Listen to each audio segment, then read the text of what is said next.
So I'd like to welcome our students here. We always like to try to invite students from our local universities, and we have students from Brooklyn College, from NYU, Stern School of Business, as well as Fordham University, so I want to welcome our students here. Also, we have members of our pilot class, 2017, the Economic Club of New York Fellows Program. This is a program of aspiring Economic Club members, those who we believe are excelling in management, nominated by the Board of Directors of the Economic Club, that we're exposing to the club, and hope that we're planting the seed in the bug for them to become eventual members. It's a great pleasure for me to introduce a longtime good friend, Randall Stephenson, who is the chairman and CEO of AT&T, of course. Randall was named to his current position in 2007. Since then, AT&T has positioned itself to become a global leader in the rapidly converging telecommunications, media, and technology category, TMT, and providing integrated solutions that range from premium video, entertainment, high-speed internet and mobility, to IP network services, security, and the Internet of Things. AT&T is the largest pay TV provider in the United States and one of the largest in the world. The company offers video entertainment to more than 25 million customers in the United States and almost 20 million customers in Latin America through Sky Mexico. AT&T is also one of the world's largest companies in the TMT category, with more than $163 billion in 2016 revenues and 33 consecutive years of dividend growth. Over the last 5 years, AT&T has invested more than $140 billion in the United States, including capital investments in wireless and wireline networks and acquisitions in wireless spectrum and operations. The company has committed $400 million since 2008 to its signature philanthropic initiative, AT&T Aspire, which drives innovation in education to promote student success in school as well as in the workplace.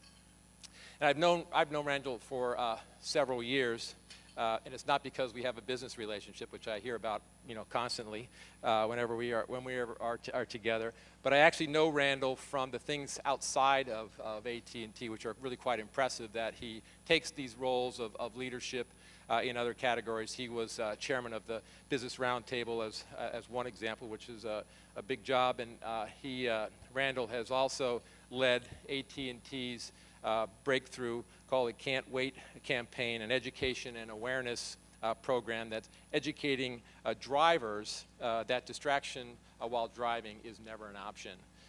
The program has amassed more than 15 million pledges of support.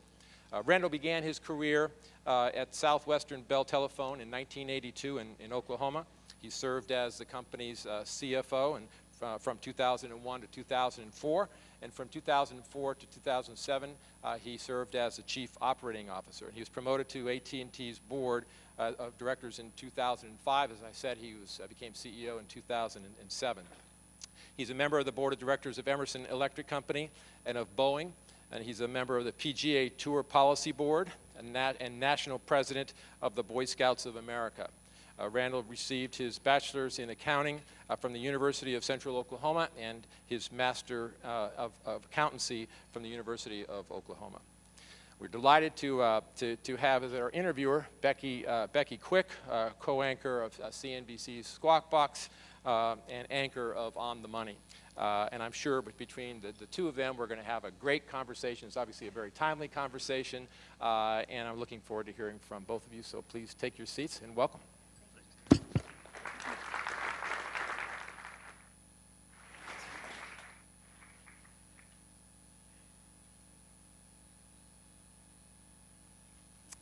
Well, good afternoon, everybody. It is a pleasure to be here with all of you, and it's a pleasure to be here with you, Randall, by the way. Thank you very much, Terry, for having us. Yeah, thank you, Terry.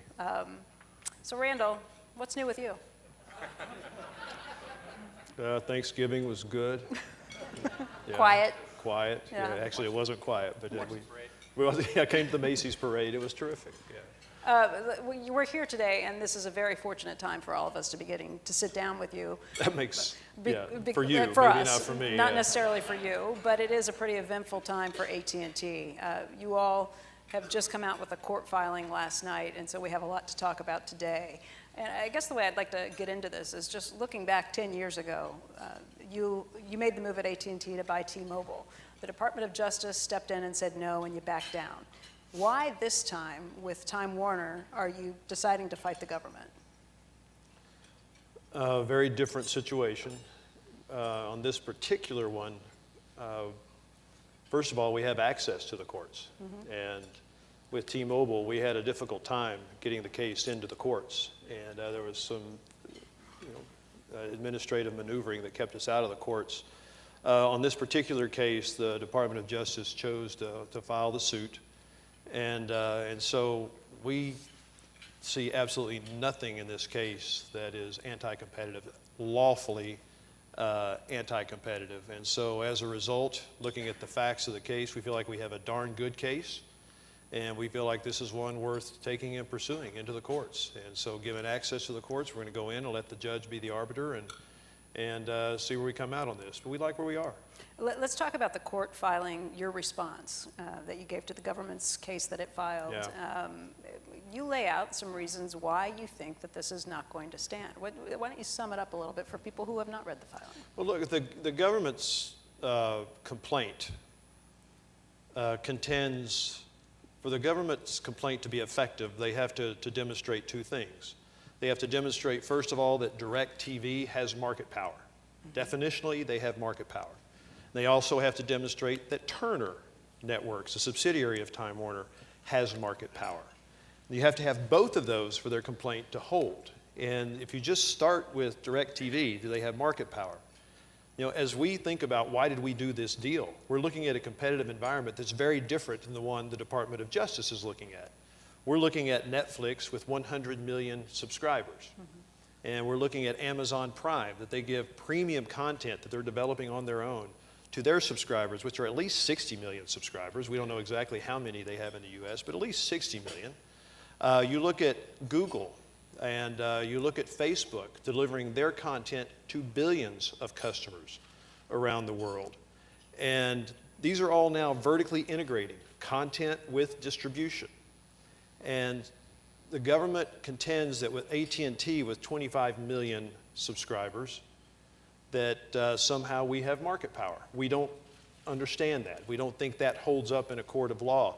And if you look at just the traditional competitors that the government is looking at, the cable companies and the satellite providers, even those, virtually every major market in the United States, DirecTV is number 2 or number 3 in each of those. So to establish a position that's premised on DirecTV having market power, we think is difficult to prove. In fact, we think it just doesn't fit with reality. Turner Network. Turner Network has TNT, TBS, CNN. Do they have market power? And in a world where premium content is now prolific, if you look at just scripted TV series, since 2010, the number has doubled. Scripted TV series are everywhere.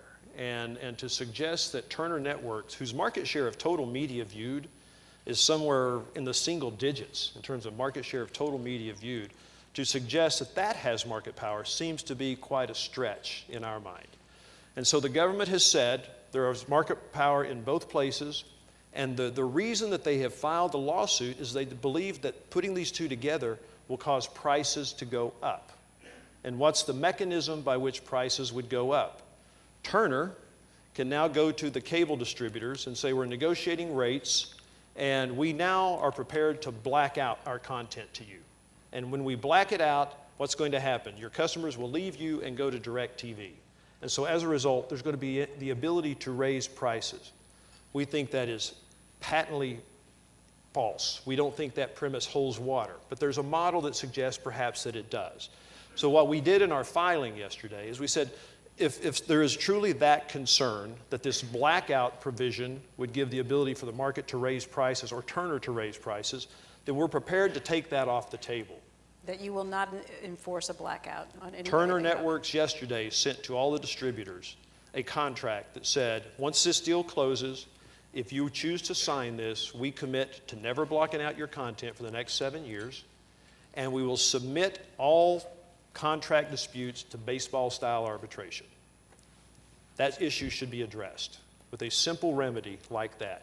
We will not black out content, so this issue of saying we're going to black you out and the subscribers will come to DirecTV, that's gone. And in terms of pricing, how do we ensure they get market-based pricing? Submit it to baseball-style arbitration.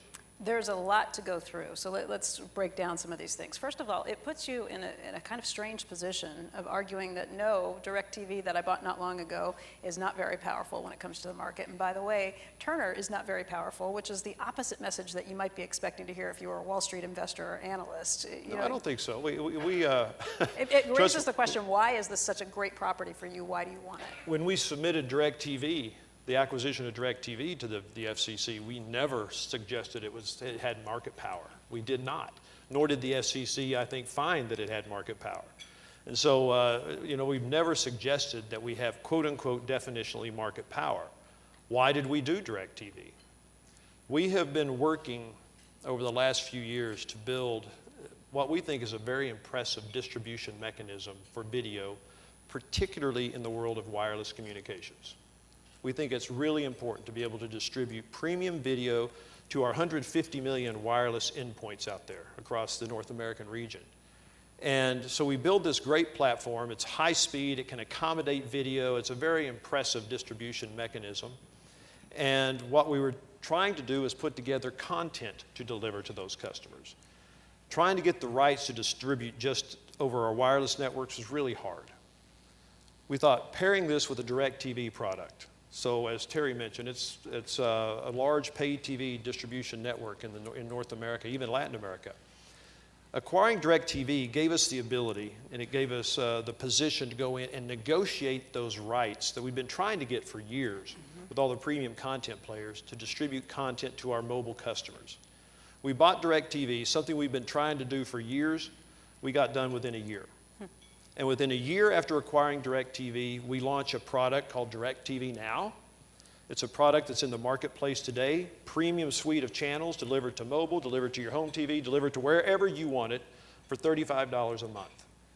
Now, this is something it's a demonstrated great consumer benefit by putting the two together, getting the leverage, getting the ability to bundle these services with your wireless product. No, by the way, if you want that product with AT&T Wireless, it's $20 a month. I mean, this is a really great deal for the consumer. We're having great success with it. We'll probably hit 1 million subscribers this quarter within a year of launching the product. And so that was what this was all about. We're gaining so much conviction in terms of the power of coming to market with a wireless product and delivered seamlessly to our customers throughout North America that we've said we really think we're going to create some great opportunities for content distributors, new distribution opportunities.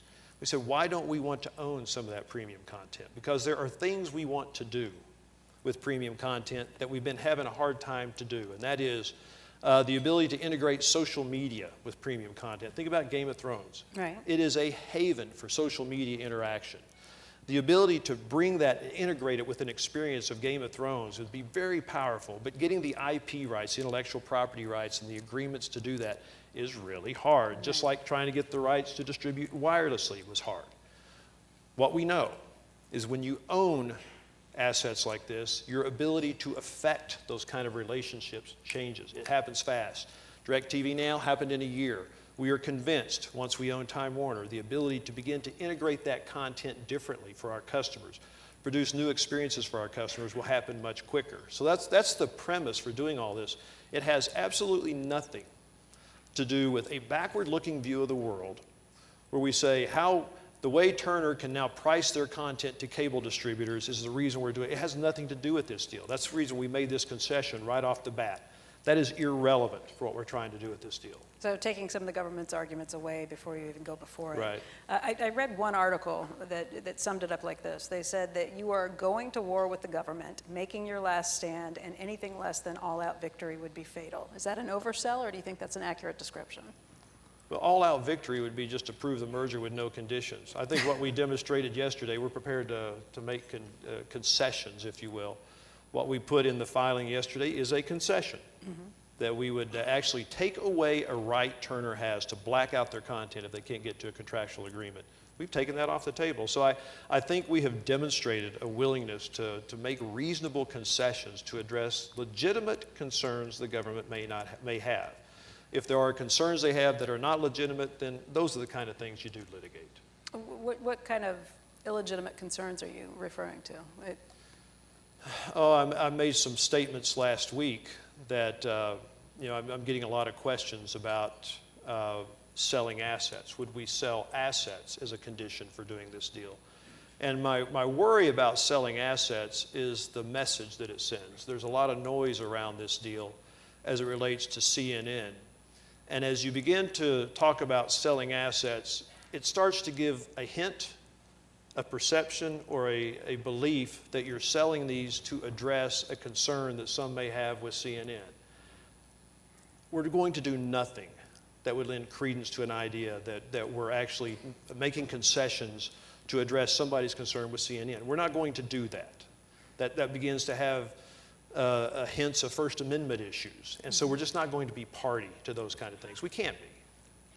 Do you suspect that that's the reason Justice has changed their mind? And let's talk about the players involved here. Macon Delrahim is the head of the Antitrust Division. He was a lobbyist on behalf of Comcast in their purchase of NBC Universal. And a year ago, he spoke on Canadian television, just over a year ago, and said, of this deal, your deal, I don't see this as a major antitrust problem. I think these folks would have an easier route towards approval. What do you think happened 13 months later for the government to take such a different view, and for him in particular, Delrahim, to take such a different view? Yeah, look, Becky, I don't know. And I've said this consistently. I do not know. I don't know what's in Mr. Delrahim's mind. I don't know what's in the Justice Department's mind. I have no insight to that. I think the question keeps getting raised persistently, and one can understand why people would raise the question given the timeline that you just went through, and given a lot of the facts surrounding this case that are out there. And so just a logical person going through the timeline of comments, quotes, Mr. Delrahim's position, and then it changing, it's a logical question to ask, but I don't know. I don't know if, what is behind Mr. Delrahim, if there are change in motives. He gave a speech a couple weeks ago about the idea that he does not like behavioral remedies on deals, and so is his dislike of behavioral remedies the basis of changing his opinion on this? I can't get inside his mind and understand. All I can do is read the complaint, and it's a complaint that went through what I just told you, that they believe they contend that we have market power in both Turner and DirecTV. That's a hard one for them to prove, I believe. You may feel very confident in your case and everything that you've talked about today, when the deal closes, when we do this. But you're also asking for a very speedy trial. You want to see this go by February 20th. The government has asked for a trial date of May 7th, which is after this deal is supposed to have closed on, or at least begun closing. What happens? Is there a point where if you don't get a speedy trial, if this gets dragged out, you say, okay, it's not worth it? Well, first of all, start with speedy trial. We're 14 months into this deal. Right. We basically did our final submission to the government and said the data request is complete back in March. 14 months into this deal, the government has taken 19 depositions of the highest ranking executives of both companies. The government has 25 million pages of documents in their possession. 14 months, they have all this information, they have all these depositions. They should be ready for trial, it seems to us. And to think about getting 18 months into this thing before you begin a trial begins to push the limits of patience, it would seem. And so from our standpoint, we're ready to litigate. We've been working on this. We've had our litigators sitting in all the depositions, been going through all the document discovery and so forth with them. We're ready. We think it's time for this case to be drawn to a closure one way or the other. Let's get it to closure. And so February 20 trial, which is going to be 16 months into this deal, seems like a reasonable ask from our standpoint. In terms of your question about April 22nd, the contract with Time Warner has a provision that the deal expires on April 22nd. it's an important date, and it's a relevant date, and for the government in their pleading basically articulating that that's a date that can just be extended, it's not as easy as that might sound. I mean, you get 18 months into a deal, and you want to do an extension, there are a lot of questions to be asked. And so from our view, equity, fairness would suggest that we need to make sure that we have this case drawn to closure as fast as possible and well before that April 22nd date. You know, you can be right, but you've heard people say you can't fight City Hall. You know, the government has deep pockets, and they can do just about anything they want. Even if you win this case, there's nothing to say that they won't appeal. And if that happens, and if things get dragged out, is there a point where you say enough is enough? I don't know. I don't even know how to answer the question. Right now, we have before us a lawsuit that we are going to litigate, and we will take it through to completion. We stand ready to negotiate a settlement. We've indicated a willingness to agree to concessions that would address the government's concerns. And by the way, these concessions that we are proposing are within the Department of Justice's own guidelines. And the Department of Justice has consistently said, particularly as it relates to vertical mergers, that the remedies for any competitive harm, alleged competitive harm, should match the degree of the competitive harm. And so the competitive harm that the Justice is litigating here, we don't think there's any. But if there is any, there should be tailored remedies to those competitive harms, rather than taking a sledgehammer or a meat axe approach, and talking about divestitures of assets or just denying or blocking the deal in general. Does it frustrate you? I mean, many of these things, Yes. these concessions, yes, many of these concessions are the ones that NBC Universal and Comcast agreed to. Does it frustrate you to be offering these concessions? Does it tick you off? This is the core of the issue in my mind, and it's one of the reasons that I feel so strongly about this, and that is that we believe at issue here is just basic rule of law. And when you have a situation that for a half of a century, vertical mergers have been evaluated a particular way, and they've been evaluated, and there have been remedies, and there are guidelines for what remedies are available for these types of mergers. For 50 years, this has been the way the law has been interpreted and implemented and executed. And to suddenly wake up on a merger that is less complicated than one that was just recently approved, NBC Comcast, one that is less complicated and has less market power issues than that one has, and to go from very targeted structural remedies to a meat axe approach of just blocking the thing, to us, just strikes at the heart of rule of law. And when you're business people, when you're a businessman, rule of law is everything. I mean, rule of law, if you don't know how M&A is going to be evaluated, if you don't know how your investments are going to be evaluated, it's really hard to run a large capital-intensive business like AT&T. It's really hard to take anything to a board of directors and articulate what can you expect as it relates to the government's reaction to this deal. All we have to go on is the law, precedent, and guidelines by the regulators themselves. And so when suddenly those are thrown up in the air, one has to just ask, where are we then? Where are we? How do we go about even just basic decision making in a company like AT&T? And that's why we're being so assertive on this, and why we think this particular case is so important, because we think rule of law is at issue here. Randall, you and I have talked about this in the past. Under the Obama administration, you had many complaints as a business leader for some of the exact things that you're laying out right now. What do you think of the Trump administration in your vantage point as the CEO of AT&T, as a business leader, former head of the Business Roundtable? How would you assess things so far? So, look, there's a lot of debate around President Trump, and I have probably been one of his biggest defenders in terms of public policy from the standpoint of set aside any legislative achievements or anything so far. The one thing that has manifested itself over the early part of his presidency has been the regulatory burden has been rationalized. In our industry, it has been rationalized. We have had as predictable regulation as we've had in my career almost. It's been really, really a good situation to have a regulatory framework that we look at and we say, wow, from a businessman standpoint or business person standpoint, decision-making has been simplified from just the plain regulation imposed on our business. That's a good thing. I look at the opportunity for tax reform. This is big. The implication of this for the U.S. economy, if what the House or the Senate bill, either one of these, is passed, it is a major, significant item for the U.S. economy. I can't overstate how important I think a tax bill that makes the U.S. corporate taxes a competitive regime around the globe. That's big. It's significant.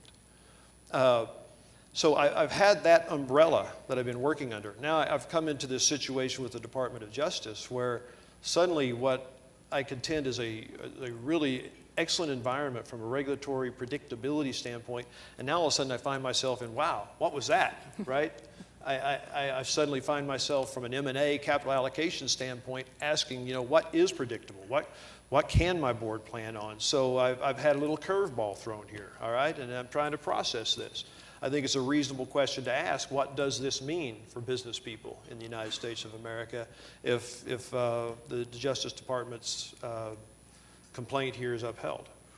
Let's dig through some of these other issues. You bring up tax reform and regulation, net neutrality, also a big issue for your industry. But let's start with tax reform because that is what is front and center in Washington these days. You have said that if tax reform is passed, you will spend at AT&T another $1 billion on capital expenditures.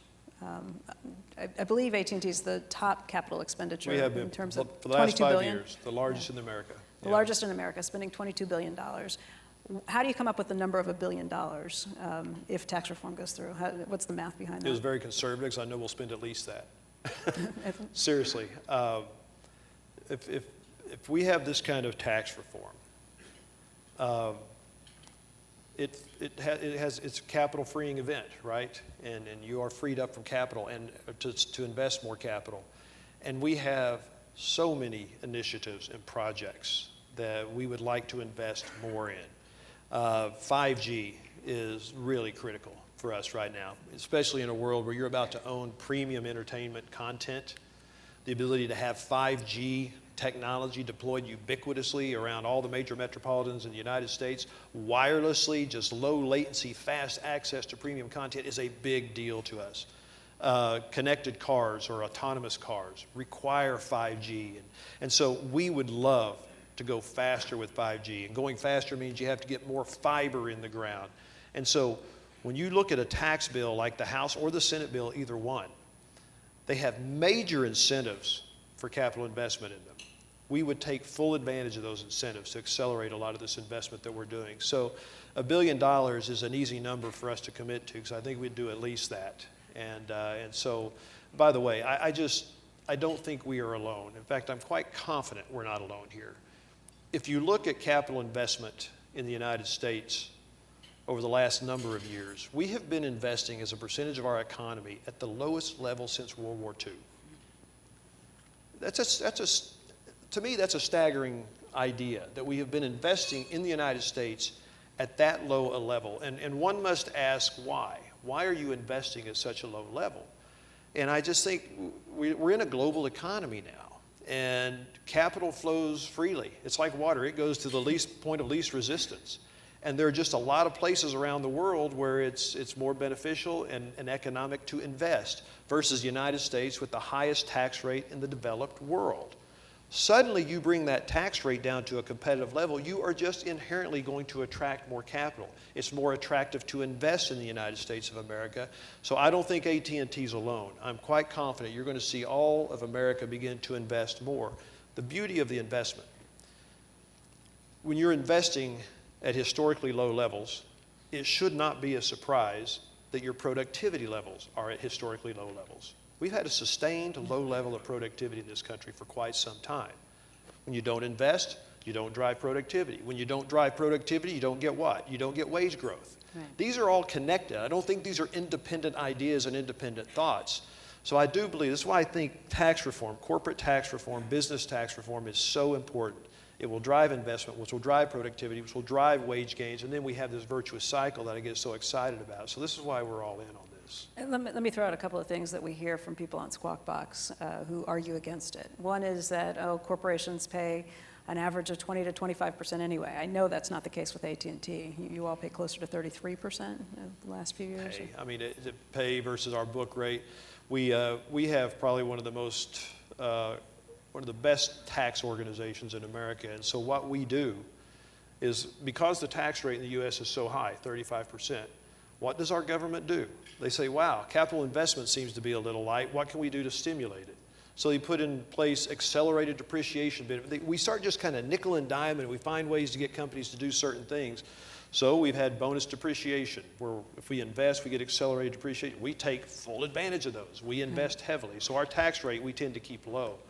We invested a lot of money in our pension plans, right? So we take advantage of things that the government wants to do to incentivize certain behavior. So our tax rate, we've kept below that 35% threshold.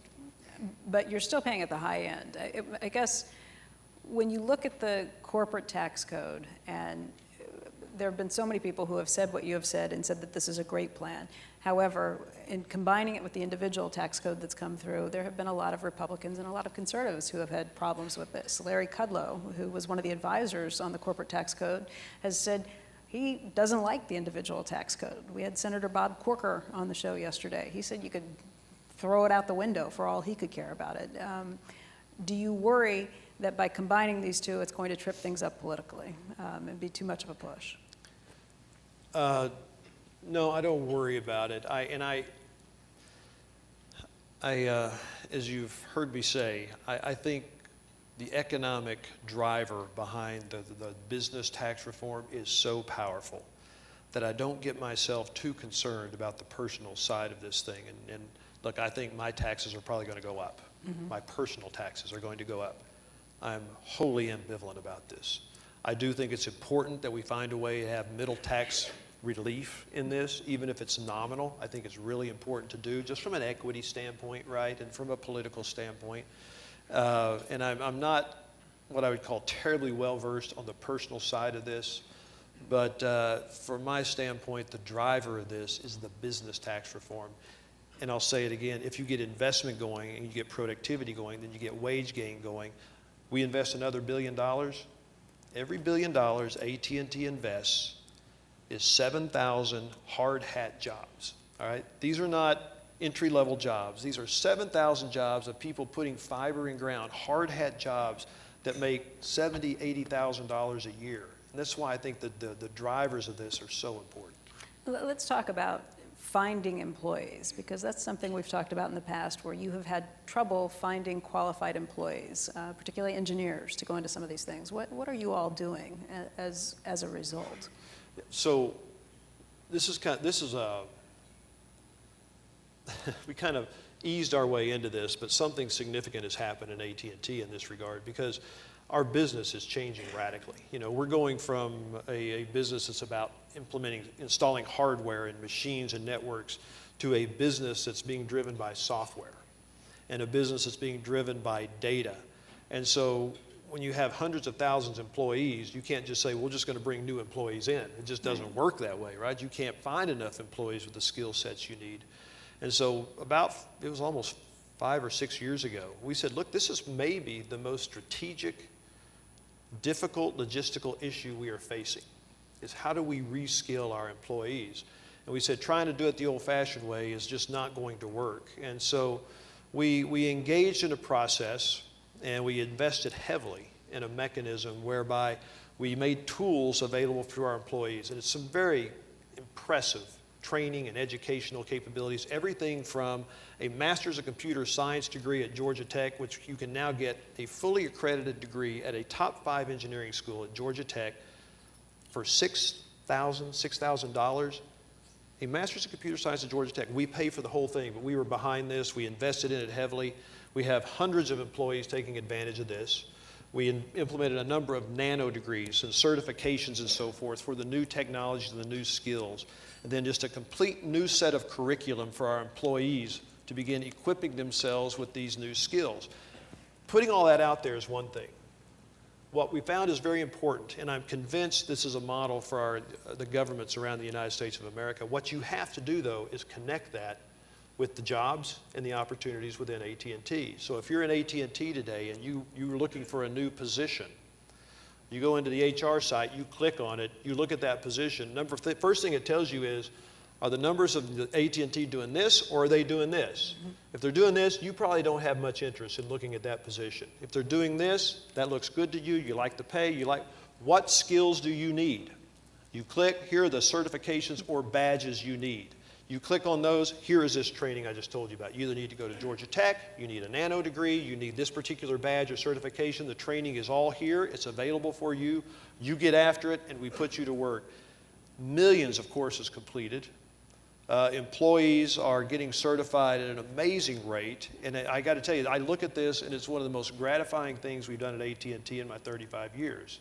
I'm really excited about this. I think this whole ecosystem is something very important that we ought to think about. How do we then take this to society and make this kind of capability available broadly? You know, you talk about these jobs that are out there, and I think of you, who has been the CEO at AT&T for the last 10 years. Terry mentioned your path to getting there. Is that something you always planned on doing yourself, going through that path? Yeah, when I started, I kind of laid out a progression in terms of what I wanted to achieve, and it's worked out almost exactly to as you had planned. I bring this up because when we were talking backstage, I learned something about you that I had never known before. You're going to bring this up. I am going to bring this up. Well, it's true about Lundgren, too, though. It is. It's something you two have in common. You know, just the wandering paths and ways of getting here. What was your major, your first major? My first major was the same as T. Boone Pickens and Terry Lundgren, and it was animal husbandry. It's a little different than where we might have expected you today. What happened? What changed your path? Well, it's interesting. I had a professor at Oklahoma State. For some reason, getting an animal husbandry major required you to take an accounting course. And Dr. Bud Lacey, I took an accounting course from this guy, and it was funny. He handed me back my third test. I'm in this class, and I'm not even paying much attention to this class. So I did it because I had to. And he handed me my test back, and he said, "See me after class." And I came to see him, and right after class, and he said, "You got 100 on that test." And I said, "Yes, sir." And he said, "Well, I don't give those out." And he said, You have a certain aptitude. That's the third one of these I've given to you, and you have an aptitude. He said, "You ought to consider whether this is something that you want to do." And that afternoon, I had an AI class, which to all of you here does not mean artificial intelligence when you're in animal husbandry. It's a different AI. And I was in an AI class, and I found myself in a very compromising position on a 105-degree day with a mama cow. And I thought Terry's words, or not Terry, but Bud Lacey's words began to ring in my mind, and I found myself going and talking to Bud. And the next thing I know, I'm a business major majoring in accounting. So in air-conditioned rooms. Yeah, in an air-conditioned room. Yeah, in an air-conditioned room. You know, I have a lot of things that I want to talk That to. wasn't on TV, was it? Not sure. I have a lot of things I want to talk to you about, but I know we're running short on time. So I'll run through a couple of things with you. Very quickly, net neutrality. I want to make sure we touch on that. Ajit Pai is expected to rule on this. There have been very vociferous arguments against getting rid of the net neutrality laws. Your stance on this, your take on this, and what it means for the industry. Yeah, I was at a dinner with Glenn and Bob last night, and a woman came up to me and she said, "Are you familiar with this net neutrality issue?" I said, "I am." And she said, "What do you think? I mean, I'm scared to death about this." And I said, "Wow, what are you afraid of?" Mm-hmm. She said, "Well, that it goes away." I said, "And then what happens?" And she said, "I don't know, you tell me." And I thought it's very interesting. If Ajit Pai's rules that he has proposed, which basically says that those rules of Title II, what I'll call common carrier heavy regulation on the internet and on wireless communications, if what he is proposing goes through on December the 14th, it's going to be a lot like Y2K. We're all going to wake up, we've got our water bottles stored, and we've got all of our food in the closet and so forth, and we're ready to for Armageddon to happen. It's going to be a lot like that. We're going to wake up and we're not going to notice any difference. And a year from December the 15th, we're going to wake up And there's still not going to be any difference. Because what is being proposed is that those rules, we just put this mishmash of rules over the last few years on all of this stuff, that all goes away, and the way we will be regulated is by our stated terms and conditions. We have terms and conditions out there today that says AT&T will not block any websites, we will not throttle, and we will do no unfair discrimination, fast lanes, slow lanes. Those are in our terms and conditions today. These rules go away, we will be regulated by those terms and conditions. Our adherence to those terms and conditions, by the way, the exact same way that Google, Facebook, Twitter, and Amazon are regulated by those same terms and conditions.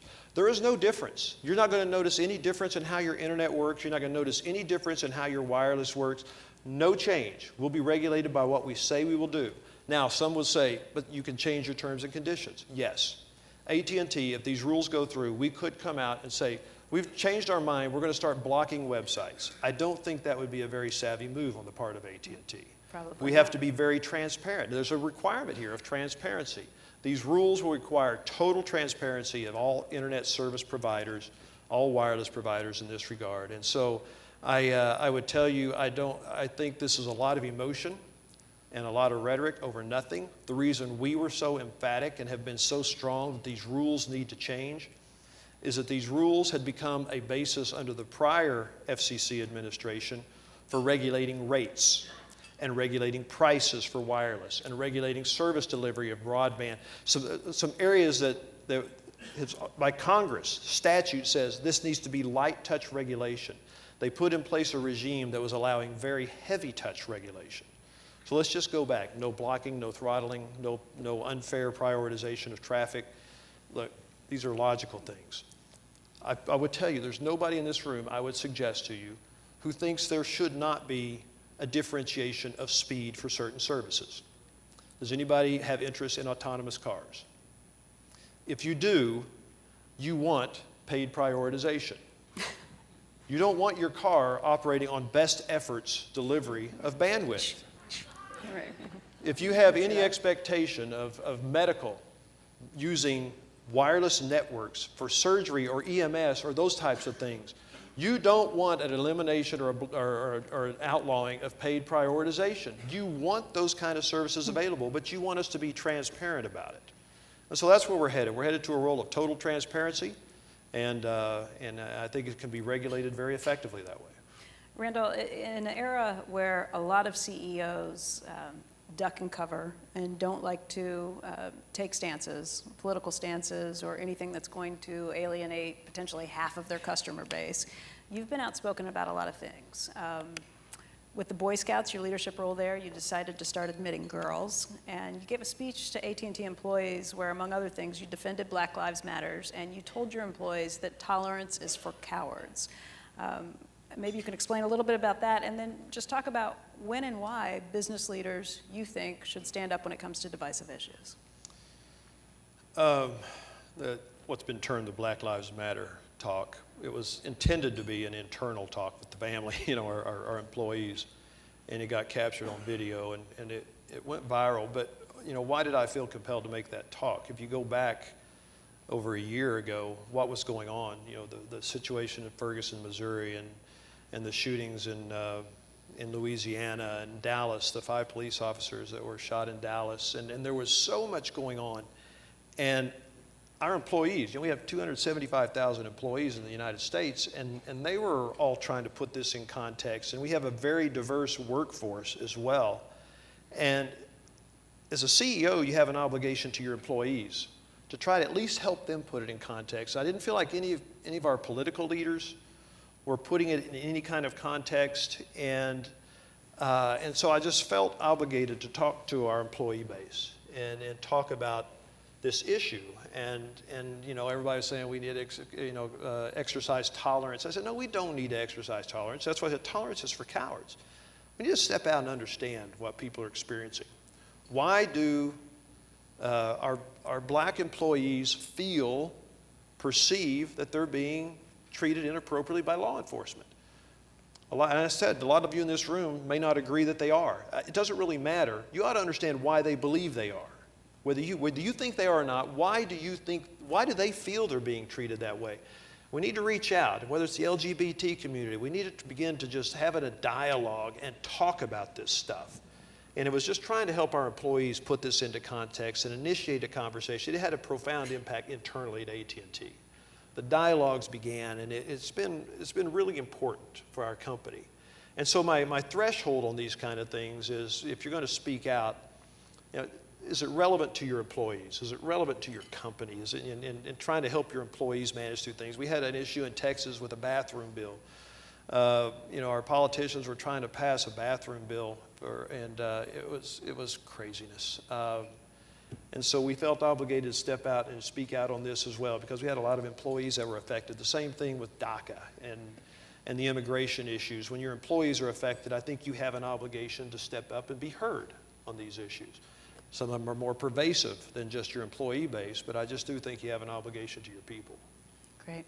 Randall, I want to thank you for your time and thank all of you for indulging us. Thank you for the invitation. Thank you.